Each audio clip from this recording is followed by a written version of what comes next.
Pemirsa, kurangnya pemahaman yang benar terhadap produk investasi yang dibeli terkadang membuat pelanggan tidak jarang merasa tertipu karena hasil yang diperoleh tidak sesuai dengan harapan. Kemana uang investasi saya pergi? Itulah topik perbincangan kita tentunya dalam Cerdas 5 Menit. Dan bersama saya Chandra Dewi di studio Metro Manulife telah hadir Bapak Muhammad Irsan, Head of Agency Training and Development dari Manulife Indonesia. Selamat pagi Pak Irsan. Pagi Chandra. Pak Irsan, ini ada pertanyaan dari Ibu Berta. Beliau ingin berbagi ini Pak, sekaligus bertanya. Beliau membeli asuransi pendidikan 10 tahun yang lalu untuk anaknya. Pada saat itu, agen menjanjikan dalam 10 tahun dana katakan aja 100 juta ya Pak ya. Tapi kenyataannya dana yang kemarin ditarik bahkan di bawah dari nilai tabungannya selama 10 tahun tersebut. Nah, kemana perginya uang beliau kalau begitu? Jadi gini, ini produk asuransi yang mempunyai unsur investasi. Kita bicara misalnya ini unit link lah ya. Unit link itu adalah produk proteksi, ada asuransi dan juga ada unsur investasinya. Nah, apa yang mesti diperhatikan oleh Bu Berta adalah pada saat membeli bagaimana features atau karakteristik dari produk tersebut. Apakah memang menjanjikan dana investasi akan keluar dengan nilai yang besar lebih awal atau jangka panjang.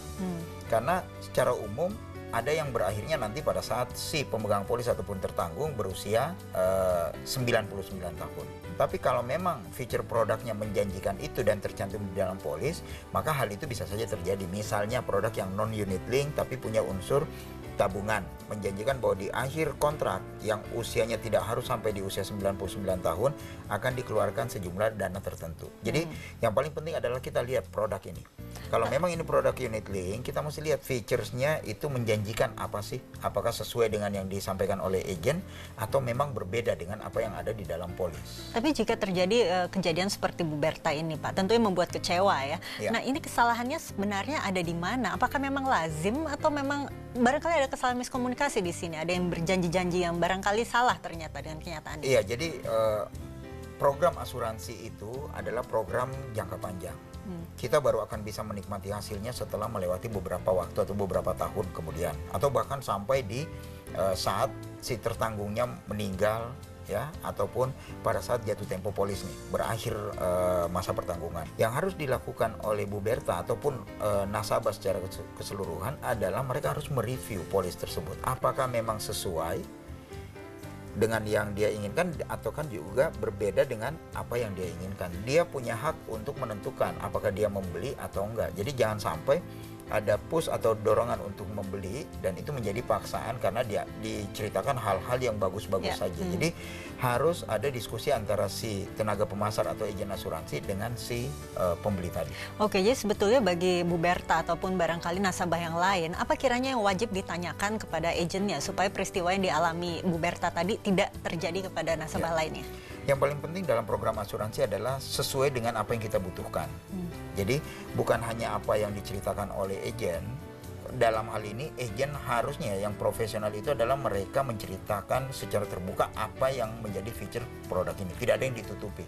Jadi nasabah punya hak untuk mereview polis. Bahkan di dalam penjualan program asuransi jiwa, nasabah diberi hak even setelah polisnya terbit, dia diberi hak untuk mereview yang kita sebut free look. Biasanya 14 hari kerja mereka melihat bahwa apakah polis ini sesuai atau tidak sesuai dengan apa yang dia butuhkan. Kalau nggak sesuai, meskipun polis sudah terbit, dia berhak untuk menolak polis tersebut. Oke, tapi saat ia akan mengambil uang investasi, berkesempatan tidak untuk mengetahui kondisi pasar pada umumnya pada saat itu? Nah, ini hal yang lain. Kalau investasi di dalam, anggap polis tadi adalah unit link, dia berhak untuk melihat kapanpun dia mau mengambil sebetulnya. Jadi pada saat misalnya nilai unitnya lagi tinggi dan dia memang sudah harus mencairkan atau punya kesempatan untuk mencairkan pada waktu tersebut, itu menjadi pilihan buat dia. Tapi pada saat misalnya dia belum membutuhkan dana tersebut dan dia tetap ingin invest di dalam produk yang dia miliki, dia nggak narik pun nggak ada masalah.